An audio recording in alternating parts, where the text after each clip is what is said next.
because it wasn't only myself, it was my elder mother in her 90s and my sister as well. We all got defrauded.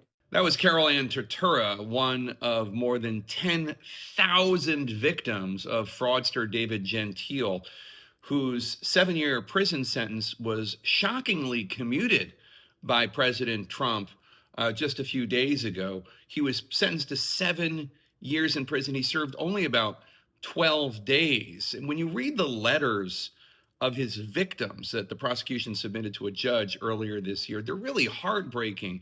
Senior citizens who can no longer afford to retire, who can't afford vital medical treatments to pay for their disabled children, all because of this more than $1.6 billion Ponzi scheme, according to prosecutors. My late husband had just died, and I was told, wonderful products to get into. You've got to do this. Let's get your family into them. I mean, my mother lost over 100,000. My sister is in the same boat as I am. What would you say to President Trump if he were watching right now?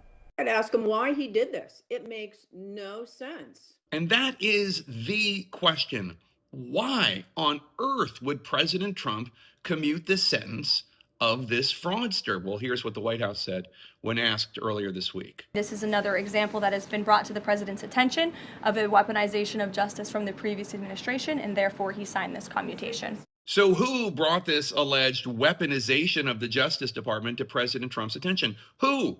I asked Caroline Leavitt. She did not respond, but I'll tell you who it was not.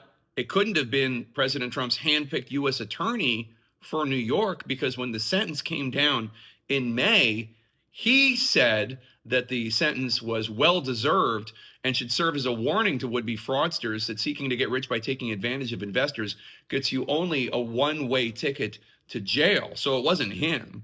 And it couldn't have been the assistant director in charge of the FBI's New York field office, because he too, when that sentence came down in May of this year, said that Gentile and his co-defendant, quote, wove a web of lies to steal more than $1 billion from investors through empty promises of guaranteed profits and unlawfully rerouting funds to provide an illusion of success, unquote.